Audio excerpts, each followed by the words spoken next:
안녕하십니까. 맥체인 성경 읽기 사사기 10장에서 11장 11절, 사도행전 14장, 예레미야 23장, 마가복음 9장. 첫 번째, 사사기 10장에서 11장 11절, 이스라엘의 회개와 입다의 부르심. 본문 이해에 도움이 되는 배경과 맥락을 소개합니다. 사사기 10장에서는 둘라와 야일이 사사로 등장한 후 이스라엘 백성이 다시 바알과 아스다롯을 섬기며 악을 행함으로 하나님의 진노를 삽니다. 이스라엘 자손이 여호와께 부르짖어 이르되 우리가 우리 하나님을 버리고 바알들을 섬김으로 주께 범죄하였나이다 라는 회개는 반복되는 패턴 속에서도 하나님의 자비를 구하는 신앙의 표현입니다. 11장 1절에서 11절에서는 입다가 길르앗의 용사로 소개되며 과거 그의 출신으로 인해 쫓겨났던 인물이지만 이스라엘이 위기에 처하자 다시 불러들여 사사로 세웁니다. 입다는 하나님의 영광을 위해 싸우겠다는 결심을 드러내며 겸손하게 리더십을 수락합니다. 본문의 중요 구절을 소개합니다. 사사기 10장 10절 11절, 이스라엘 자손이 여호와께 부르짖어 이르되 우리가 우리 하나님을 버리고 바알들을 섬김으로 주께 범죄하였나이다 하니 여호와께서 이스라엘 자손에게 이르시되 내가 애굽 사람과 아모리 사람과 암몬 사람과 블레셋 사람에게서 너희를 구원하지 아니하였느냐. 본문을 적용하는 데 도움이 되는 가이드라인입니다. 오늘날 우리는 반복되는 죄 가운데에서도 하나님께 회개하고 돌이킬 수 있는 길이 열려 있음을 기억해야 합니다. 하나님은 진실한 회개를 외면하지 않으시며 때로는 버림받은 자와 같이 여겨진 사람들을 들어 하나님의 사역을 이루십니다. 우리도 과거에 얽매이지 말고 현재 주어진 사명에 순종해야 합니다. 하나님의 부르심은 사람의 조건이 아니라 믿음에 응답하는 자세로 결정됩니다.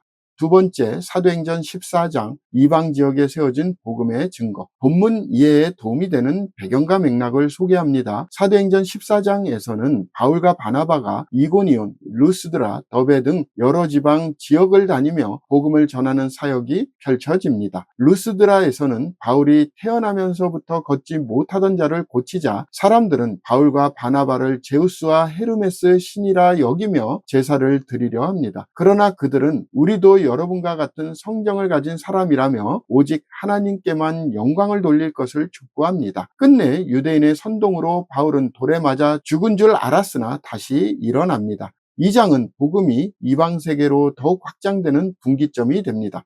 본문의 중요 구절을 소개합니다. 사도행전 14장 14절에서 15절, 두 사도 바나바와 바울이 듣고 옷을 찢고 무리 가운데 뛰어 들어가 소리질러 이르되 여러분이여 어찌하여 이러한 일을 하느냐. 우리도 여러분과 같은 성정을 가진 사람이라 여러분에게 복음을 전하는 것은 이런 헛된 일을 버리고 천지와 바다와 그 가운데 만물을 지으신 살아계신 하나님께로 돌아오게 함이라.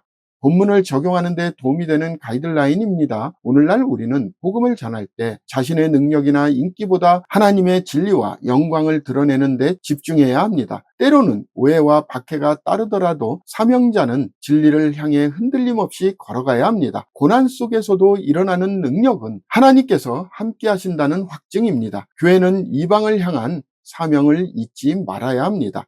세 번째, 예레미야 23장 거짓 선지자와 참된 목자. 본문 이해에 도움이 되는 배경과 맥락을 소개합니다. 예레미야 23장은 내 목장의 양떼를 멸하며 흩어지게 하는 목자에게 화 있으리라 라는 말로 시작되어 거짓 선지자와 지도자들에 대한 하나님의 진노를 나타냅니다. 그들은 백성에게 평강이 있으리라, 재앙이 이르지 아니하리라 라고 거짓 안심을 주며 하나님의 말씀을 대언하지 않았습니다. 그러나 하나님은 내가 내 양떼의 남은 것을 그 몰려갔던 모든 지방에서 모아 그들을 기르는 목자들을 그들 위에 세우리니 라고 약속하십니다. 그리고 그의 이름은 여호와 우리의 공이라 일컬음을 받으리라는 메시아적 예언을 통해 장차올 참된 왕을 소개합니다.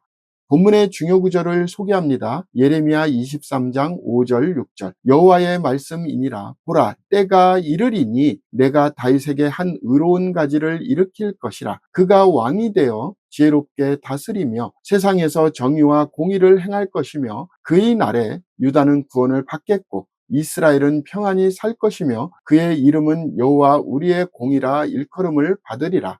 본문을 적용하는 데 도움이 되는 가이드라인입니다. 오늘날 우리는 거짓과 진실을 분별해야 하는 시대를 살아가고 있습니다. 말씀의 본질을 왜곡하지 않고 그 진리를 담대히 전하는 신실한 사역자들이 절실히 필요합니다. 하나님의 백성은 거짓의 위로보다 진리의 고통을 택할 줄 알아야 합니다. 진정한 구원은 하나님의 공의와 진리 안에 있습니다.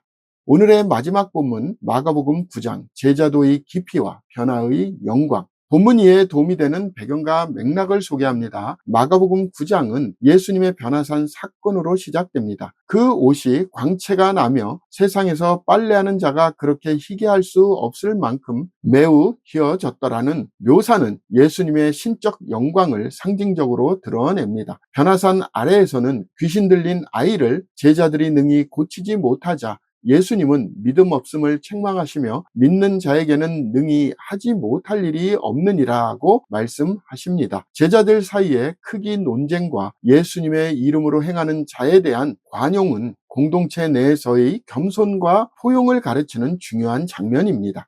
본문의 중요 구절을 소개합니다. 마가복음 9장 23절 예수께서 이르시되 할 수 있거든이 무슨 말이냐 믿는 자에게는 능히 하지 못할 일이 없느니라 하시니 본문을 적용하는 데 도움이 되는 가이드라인입니다. 오늘날 우리는 자신의 연약함을 인정하면서도 믿음을 통해 하나님의 능력을 경험하는 삶을 살아가야 합니다. 참된 제자도는 겸손과 순종의 길이며 하나님의 영광을 체험한 자로서 세상 속에서 영향력을 끼쳐야 합니다.